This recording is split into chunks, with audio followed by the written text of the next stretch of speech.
이렇게 낙심을 어떻게 극복할 수 있을까? 물론 모든 부분에 완벽한 정답은 아닐 수 있습니다. 왜냐하면 우리의 낙심이 한두 곳에서 오는 것이 아니기 때문입니다. 그런데 오늘의 본문에 사도 바울의 낙심의 상황을 어떻게 그가 이겨냈는지를 우리가 생각해 보면서 우리가 낙심이 우리에게 찾아올 때 우리가 그 낙심의 마음이 치유되는, 회복되는 그런 은혜의 말씀으로 붙잡으시기를 주님의 이름으로 축원합니다. 여러분, 그거 아십니까? 하나님은 우리의 마음을 치유하시기를 원하십니다. 여러분의 마음은 어떻습니까? 여러분의 마음은 평강 있으십니까?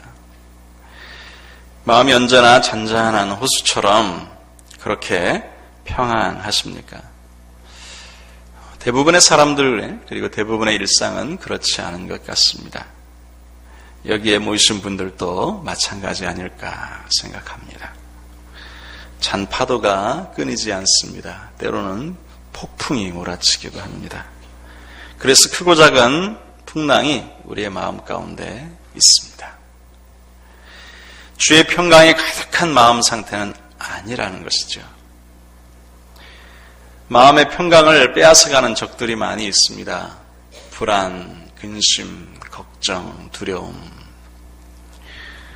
마음을 평화스럽게 하지 못하게 만드는 마음의 적들입니다.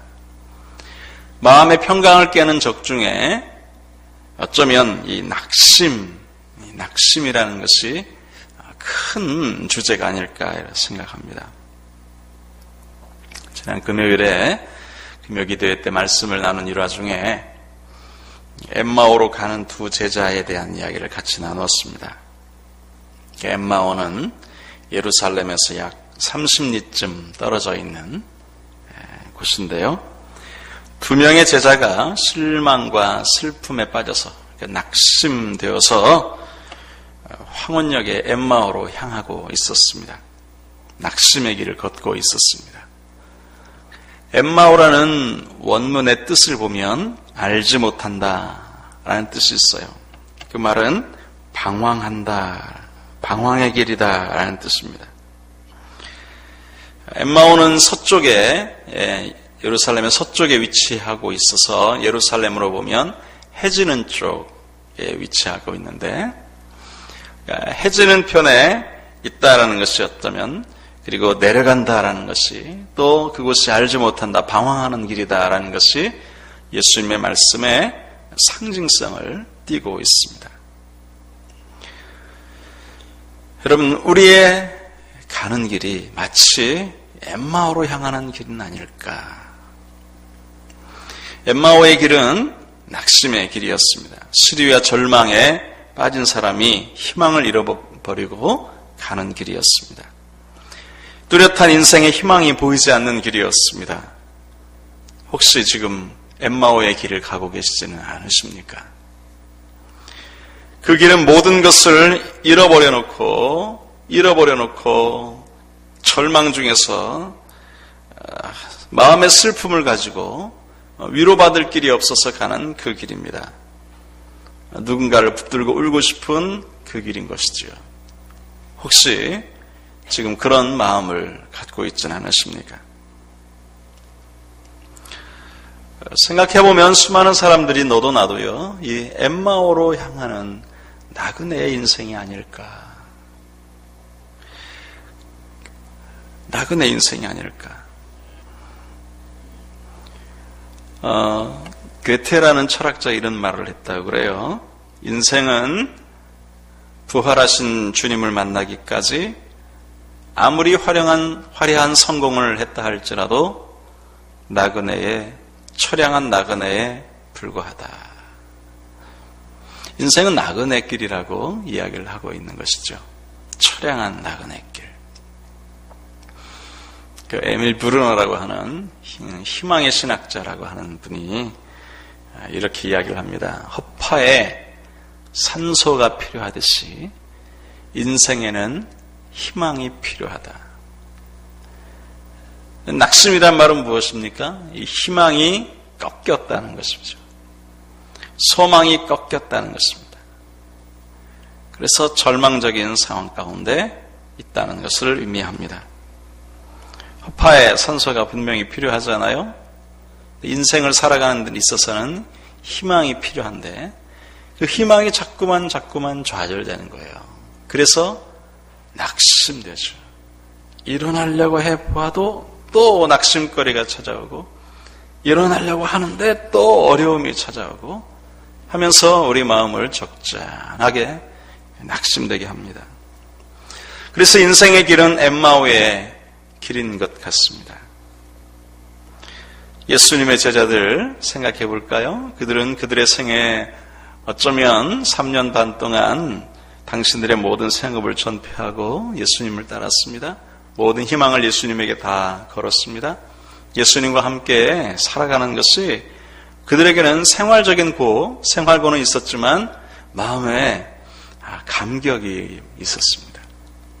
예수님이 들려주신 말씀을 들으면서 천국이다 라고 생각하며 살았습니다. 예수님과 함께 살아가면서 사실은 많은 부분이 불편했겠죠. 정처 없이 이곳저곳 다녔으니까. 그러나 그들을 그 불편함과 생활고를 이겨내게 할 수 있는 그런 마음이 있었는데 그것은 희망이었습니다. 무엇인가 우리의 인생에 볕들 날이 있겠다 생각하면서 예수님을 쫓았습니다. 그런데 예수님께서 허망하게 돌아가신 것입니다. 모진 고난 고통을 다 당하시고 그냥 허망하게 돌아가십니다. 이제 그들의 인생은 공백 상태가 되었습니다. 그들이 누구를 따라야 할까? 무엇을 해야 할까? 지금까지 생업을 다 뒤로 하고 예수님만 쫓았는데 그분께서 이루실 메시아의 왕국만 바라봤는데 그분께서 던져주시는 그 메시지를 들으면서 정말 황홀한 시간들을 가졌는데 그분께서 우리에게 능력을 주셔서 우리도 가서 복음을 전하면서 하나님 나라를 증거하고 많은 병자를 고치고 죽게 돌아오도록 하였는데 우리가 예수님의 최측근에서 다닐 때 수많은 사람들이 호위하면서 다닐 때 정말 뽀다구가 났었는데 이제 예수님이 허망하게 돌아가셨습니다. 그들에겐 절망입니다. 모든 희망이 다 사라져버린 것입니다. 엠마오로 가는 두 제자도 마찬가지였습니다. 그들은 12제자에 속하지는 않았지만 똑같은 마음으로 갈릴리를 가실 때 함께 가시고 사마리아에서 전도하실 때 그 근방에 있었고 유대 예루살렘 지역에서 예수님께서 하시는 모든 기적과 모든 것을 그들이 보았습니다. 그들이 서로 대화 중에 우리가 예루살렘에 있을 때 그를 보면서 그는 이렇게 할 줄로 우리가 믿었습니다. 그를 따라다녔을 때 우리에게 이런 소망과 이런 꿈이 있었습니다. 그러나 그분이 죽으셨습니다. 죽은 지 사흘이나 되었습니다. 하면서 절망의 이야기를 했습니다. 그리고 그러면서 엠마오라는 곳으로 가죠. 이렇게 엠마오는 절망과 낙심의 마음을 가지고 있는 사람이 가는 상징적인 길입니다.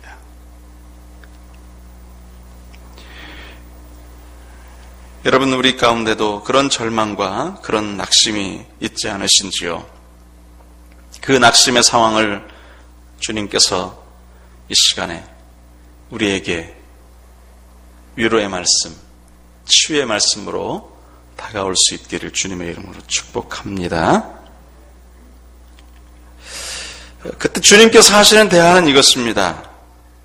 함께 하시는 것이죠. 함께. 우리는 하나님의 침묵 때문에, 주님의 침묵 때문에 하나님의 부재로 인해서 쉽게 낙심합니다. 심리학자들이 그렇다고 그래요. 혹시 아닐 수도 있는데 마음에 꺼리껴지시면 용서하고 받으세요. 어릴 적에 아버지나 어머니 부재 속에서, 아버지와 어머니 부재 속에서 자란 사람은 중요한 특징이 나타나는데 그것은 쉽게 낙심한다고 합니다. 무의식적으로 힘 빠지는 경험에 익숙한 것입니다. 쉽게 힘이 빠지는 경험에 그가 이력이 붙은 것입니다. 그래서 쉽게 낙심하게 됩니다. 쉽게 낙담하게 됩니다. 신앙생활하는 우리도 마찬가지입니다. 우리가 낙심하게 될 때에 다가오는 문제가 커서 낙심하는 것이 아니라 다가오는 문제 안에서 주님을 발견하지 못하니까 낙심하는 것입니다. 하나님의 부재로 인해서 나타나는 것입니다. 선지자들이 그래서 이렇게 외치죠. 하나님, 어느 때까지 침묵하시고 하나님 왜 가만히 계십니까? 이렇게 외칩니다. 그들이 낙담하고 절망적인 상황 가운데 그렇게 외치는 것입니다. 오늘을 사는 우리도 똑같은 질문합니다. 하나님, 나는 이렇게 어려움을 당하고 있는데 이 어려움 가운데 내가 절망스러운데 하나님, 도대체 제가 하나님 믿는다고 하고 하나님께서 저를 제 아들이요 딸이라고 말씀하시는데 하나님 도대체 어디 계십니까? 도대체 내가 이 아픔 가운데 어디 계시는 겁니까? 라는 의문을 품을 때에, 그런 의문을 품을 때에 우리가 더욱더 크게 낙심하게 되죠. 목사님, 저도 그런 의문을 품을 때가 많습니다. 하나님 과연 어디 계시는 것일까? 나와 함께 하신다라고 말씀하셨는데 정말 나와 함께 하고 계시는 것일까? 바로 이 질문이 우리들이 갖는 의문입니다. 신학을 공부하는 사람들은 이렇게 생각합니다. 하나님은 어디에나 계시다. 아니 계신 것이 없다. 하나님은 어디에나 편재하시기 때문에 어디에나 계신 하나님을 왜 이렇게 믿지 못하느냐 이야기할 수 있습니다. 그러나 그것은 또 답이 될 수 없어요. 낭만 거하고 낙심 가운데 있는 사람에게 하나님의 편재성을 이야기한다 해서 그게 답이 되겠습니까? 신앙생활 하는 분들은 그럴 수 있습니다. 하나님 교회에 계셔. 교회에 계시니까 교회 가서 기도하면 돼. 라고 그렇게 권면할 수도 있습니다. 또 더러는 우리 신앙생활 하시는 분 중에 하나님은 교회에 계신데 하나님은 강단에 가까이 계셔. 그래서도 그런지 아마도 하나님이 두려워서 저 멀리 앉으시는지도 모르겠어요.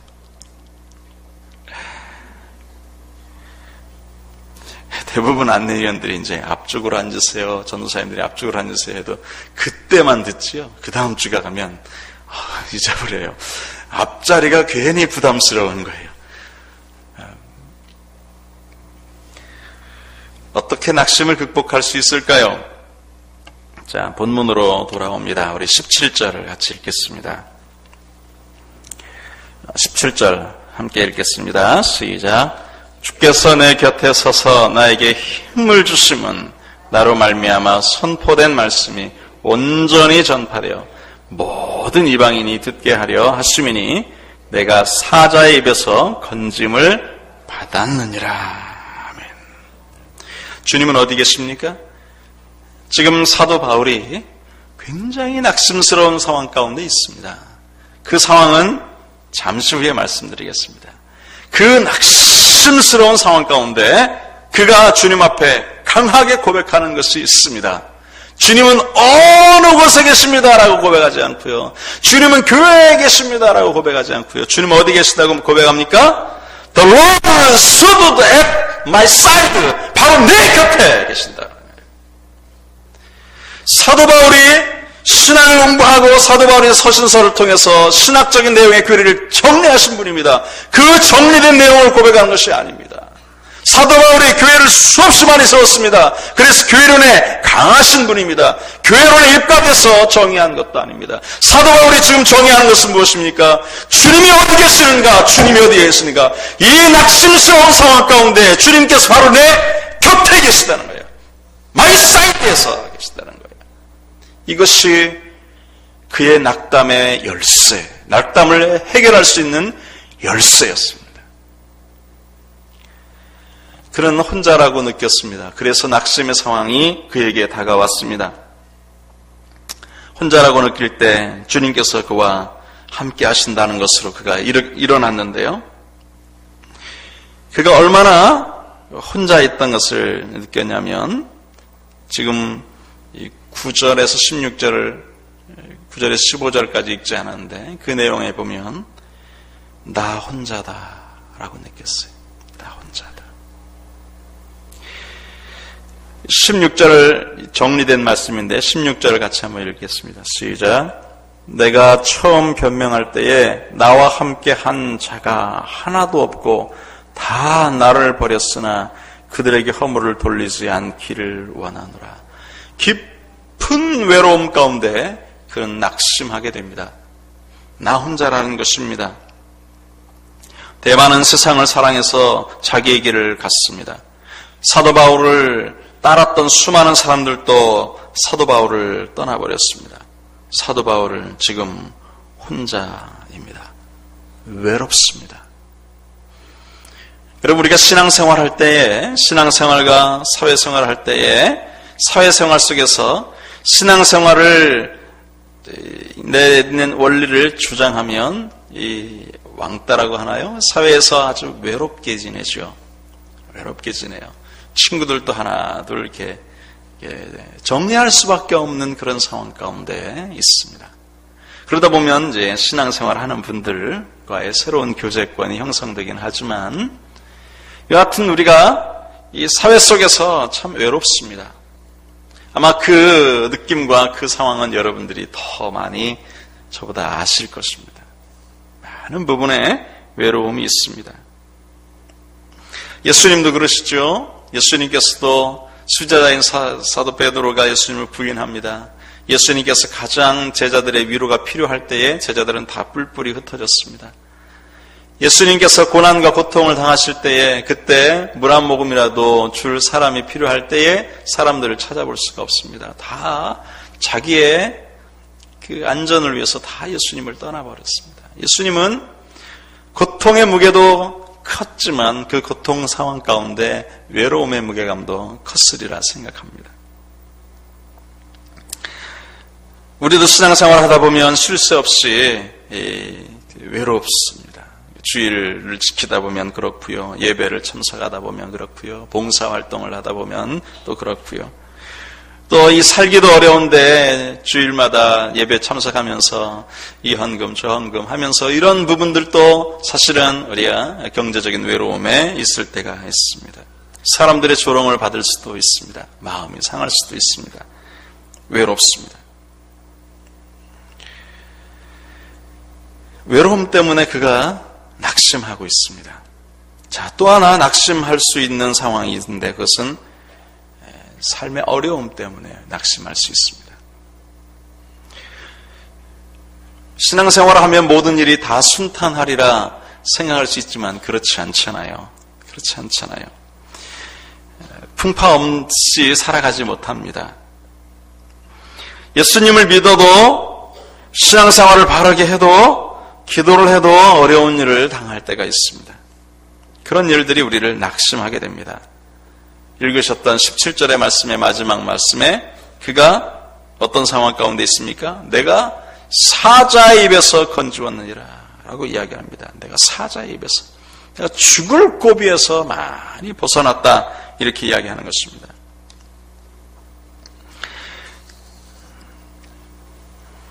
바울은 복음을 전하는 사람이었습니다. 하나님의 말씀을 증거하는 사람이었습니다. 그러면 하나님이 보호해 주셔야 되잖아요. 하나님의 일을 하는 사람이었습니다. 그러면 하나님께서 책임져 주셔야 되잖아요. 그런데 하나님의 평생을 하나님을 위해서 바쳤는데 마치 강도짓하고 도둑질하고 한 사람들과 비슷하게 감옥에 갇혀 있는 것입니다. 추위에 벌벌 떨 그런 집에 감옥에 갇혀 있는 것입니다. 얼마나 추웠으면 그가 이 디모데에게 편지를 보내면서 가보의 집에 있는 내 겉옷 외투를 좀 가져다 줘. 너무 추워 못 살겠다.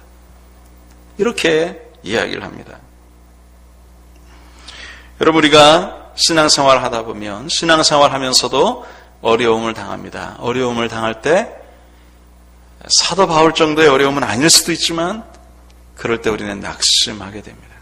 낙심하게 됩니다.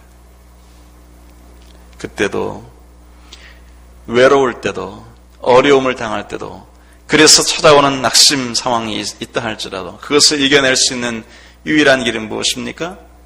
주님께서 내 곁에 계시다. 주님께서 내 이 풍랑 가운데 함께 승선하셨다. 주님께서 내 인생에 함께 동행하셨다. 엠마오를 가던 두 제자들에게 그 낙심과 절망 상황 가운데 일으키게 되었던 유일한 길은 그곳에 주님이 함께 하셨기 때문입니다. 우리가 시험을 당하고 어려움을 겪습니다. 그것들이 우리를 낙심하게 합니다.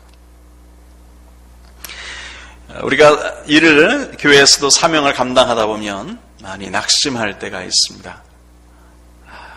우리가 이렇게 열심히 하는데 좀 인정받으면 좋겠는데, 이렇게 열심히 하는데 서로 화합을 이루면서 아름답게 했으면 좋겠는데, 이렇게 열심히 하는데 열심히 하는 것과는 상관없이 낙담하게 하는 일들이 찾아옵니다.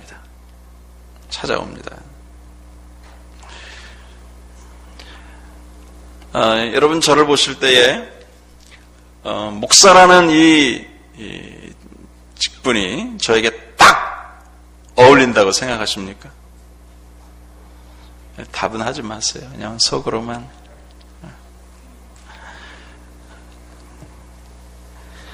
정말 딱이다! 저분은 목사가 딱이다! 라고 생각하시나요? 저는 제 생각에, 저를 볼 때 아닌 것 같아요. 정말 설교를 준비하면서 제가 딱일까?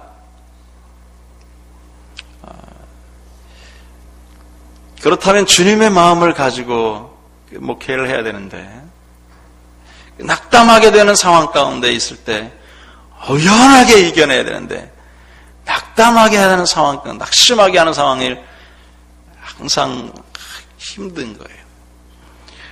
그러니까 어렵게 하는 사람 보면 주님처럼 사랑으로 감싸야 되는데 막 미워지고요. 또 어떤 어려운 일들이 막 복잡하게 있으면 차라리 산으로 돌아갈까 이런 마음도 생기고요. 선교사들은 참 좋겠다 이런 생각도 하고요. 딱일까? 아니죠. 여러분 찬양대원들은 찬양대에 서 앉아 계시는 것이 딱일까요? 그래서 저곳에 계시는 걸까요? 여러분 주일학교 교사 여러분들은 그곳에 있는 것이 여러분에게 딱 맞아서 그러신가요? 아닙니다. 주방에서 봉사하는 분들은 주방의 봉사가 딱 맞아서 그곳에 계시는 거예요. 재밌게 안내하시는 분들, 주차하시는 분들은 자기들의 성품에 딱 맞아서 그렇게 하시는 걸까요?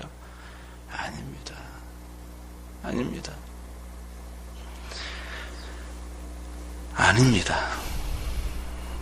사명 때문에 그러고 하나님이 임명해 주셔서 그러는 것이고, 그래서 마음이 힘들고 어려워도 그 자리에 계시는 거예요. 마음이 힘들면 찬양대 안 서고 싶을 때도 있으실 거예요. 그러나 그럼에도 불구하고 하나님이 맡겨주신 일이기 때문에 내가 마음은 막 힘들지만, 낙심하고 낙담하고 어렵지만 그래도 밝은 미소를 가지고 하나님을 찬양하는 거예요. 또 그래야 성숙한 거죠. 할렐루야. 주일학교 교사들도 마찬가지입니다. 잠 늦게까지 자고 싶고 하나님 앞에서 내가 오늘은 그냥 안 하고 싶고 할 때가 있습니다. 그러나 힘들고 어렵고 내 일이 막 산같이 있어도 내게 주신 사명이 있으니까 그 사명 때문에 하는 것이지, 주방 봉사하시는 분들도 우리 당회의 장로님들도 하나님께서 그곳에 세워주셨으니까 그렇게 하시는 것이지, 딱 맞아서 항상 기쁘고 항상 즐거워서 그렇게 하는 걸까요? 아닙니다. 여러분 우리가 사명을 감당할 때에 낙심하게 되는 일들이 오는 것은 당연합니다. 이것이 오는 것으로 인해서 내가 이 사명 감당하는 것이 주님의 길이 아니다라고 생각하시면 안 되는 것입니다. 왜 당연할까요? 사탄이라는 존재가 있기 때문입니다. 사탄은 다가와서 우리를 가만두지 않습니다. 우리의 마음이 기쁘고 즐겁고 행복한 것을 즐거워하지 않습니다. 그래서 낙심거리를 던져주는 것입니다. 그래서 낭만거리를 던져주는 것입니다. 예수 그리스도의 십자가가 두 제자들에게는 낙심거리였습니다. 왜 그게 낙심거리입니까? 그러나 낙심거리를 해석하게 만드는 것입니다. 사탄이 그렇게 한 것이지요. 우리에게 십자가가 없었다면 우리는 더 큰 낙심거리지요. 우리의 삶 속에서 적당한 가시가 있어요. 그러나 그것이 낙심거리로 되어지는 것은 우리의 해석 나름이에요. 오히려 우리는 그 가시 때문에 주님 앞에 더 가까이 나아가고, 우리는 그 가시 때문에 기도하면서 일을 감당하고, 우리는 그 가시 때문에 마음이 겸손해져서 하나님 앞에 살아가는 것인데, 그 가시가 나를 낙심하게 한다고 해석하면 끝이 없는 것이죠. 여러분, 낙심거리를 기도거리로 바꾸시는 주님을 바라보시기를 주님의 이름으로 축원합니다. 그러면서 주님 앞에 주님께서 내 곁에 계시다, 주님께서 내 곁에 계시다, 그렇게 외치는 우리의 삶이 되시기를 주님의 이름으로 축원합니다. 글을 읽다가 이런 글이 있더라고요. 목사와 거지의 공통점. 그래서 아주 목사와 거지의 공통점 누가 이렇게 발견했는지 아마 목사님께서 어느 분이 하신 것 같아요. 성도님이 그렇게 하시진 않으셨을 건데, 그래서 재밌겠다 싶어서 한번 쭉 읽어봤는데요. 공감이 가더라고요. 첫 번째, 주는 대로 먹는다. 이게 첫 번째. 예, 이거 신방 가서 주시면 먹고 안 주면 못 먹죠. 달라고 못 하죠. 주는 대로 먹는다. 이 목사와 거지의 공통점. 두 번째, 오라는 데는 없어도 갈 데는 많다. 이제 3월 달부터 갈 데가 많아집니다. 계속 매주 신방해야 되고요. 그리고 출퇴근 시간이 일정하지 않다. 출퇴근 시간이 일정하지 않죠. 새벽 5시부터 예배 드리고, 또 저녁도 있고, 낮에 또 신방 가고, 이렇게 그래요. 그리고 입만 가지고 산다.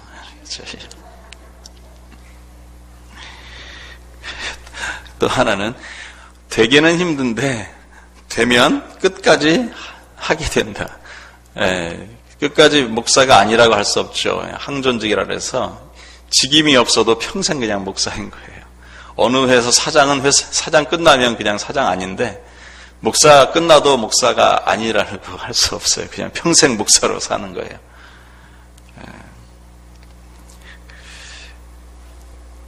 그리고 또 한 가지는 늘 손에 뭘 가지고 다닌대요. 거지는 이제 음식 얻을 거 가지고 다니고, 목사는 성경책 가지고 다니죠. 늘 손에 뭘 가지고 다닌대. 그러니까 공감이 돼요. 6가지가 공감이 됐어요. 공감이 되면서 낙심이 됐어요. 야, 목사와 거지가 이렇게 비슷하구나. 그러면서 생각했습니다. 그런데 뭐가 다를까? 목사가 사명이 없고, 목사가 비전이 없고, 목사가 하나님으로부터 받은 사명감이 없으면 비슷하겠다. 그런 생각을 해보았습니다. 달라지는 것이 외향이 아니라 달라지는 것이 내면에 어떤 꿈을 가지고 있느냐, 내면에 어떤 비전을 가지고 있느냐. 똑같은 어려움과 힘겨움을 당해도 내면에 가지고 있는 그 강함 때문에 우리가 넉넉하게 이기게 되는 줄로 믿습니다. 사명이 있어서 낙심거리를 이겨낼 수가 있는 것입니다. 여러분, 다시 한번 기억할 수 있기를 바랍니다. 주님은 우리의 마음에 관심이 있어 하세요. 우리의 마음을 치유하고 싶어 하세요. 우리 마음이 낙심이 되어, 우리 마음이 연약해질 때에 주님께서 이 사도 바울의 예를 따라서, 사도 바울이 외로웠습니다. 아무도 그에게 없었습니다. 낙심이 되었습니다. 평생 목양했는데 옆에 수발드는 사람, 함께 고통하는 각치 겪는 사람 없었습니다. 깊은 외로움이 있습니다. 사도 바울 평생 주님을 위해서 했는데 그가 감옥에 갇혀 있습니다. 사자 입에서 건져진 것이 수없이 많았습니다. 그럼에도 불구하고 그가 이겨낼 수 있었던 것은 주님께서 at my side, 바로 내 곁에 계시다는 것이에요. 주님께서 내 곁에 계시고, 또 내 곁에 계셔서 힘을 북돋아 주실 뿐만 아니라 주님께서 나에게 사명의 길, 내가 달려온 길이 실패의 길이 아니라 내가 달려온 일이 사명의 길인다는 사실을 그가 붙잡고, 그가 힘들고 어렵지만 때로는 그에게 어울리지 않은 옷일 수도 있지만, 우리에게도 내게 어울리지 않는 옷일 수도 있지만, 교사의 길, 찬양대의 길, 하나님 앞에 영광 돌리는 그 모든 죽임의 길, 교역자의 길, 주님 앞에 사명감을 가지고 나아가는 그 마음으로 낙심을 극복하시고 승리하시기를 주님의 이름으로 축원합니다. 여러분, 우리도 절망의 길, 슬픔의 길, 또 죽음을 향해 가는 길을 가고 있습니다. 여기 계신 그 어떤 분도 아직 그런 일에 벗어난 사람은 없습니다. 이 시간 주님을 다시 한번 내 마음 가운데 모셔드리고 주님 내 곁에 계시다는 사실을 확신하면서 마치 엠마오로 가던 그 두 제자들처럼 식어진 가슴에 불을 붙이시기를 바랍니다. 식어버린 열정이 회복되기를 바랍니다. 절망의 자리, 낙담의 자리에서 희망의 자리로 나아오실 수 있기를 주님의 이름으로 축원합니다. 당당하게 능력 있게 삶을 살아가시기를 주님의 이름으로 축원합니다. 왜냐하면 주님이 내 곁에서 나와 함께 하시기 때문입니다. 기도하겠습니다. 이 시간 주님께서 우리를 아시지요. 주님 앞에 기도하실 때에 하나님, 제가 낙심거리가 이만저만 아니었습니다. 이것 때문에도 낙심했고 이 일 때문에도 낙심했고 또 그런 낙심거리로 엠마오로 향하는 제자처럼 그렇게 살아갑니다. 하나님, 주님 내 마음을 위로하시옵소서, 내 마음을 일으켜 주시옵소서, 내 마음에 힘을 주시옵소서. 주님 앞에 기도합시다. 같이 기도하겠습니다.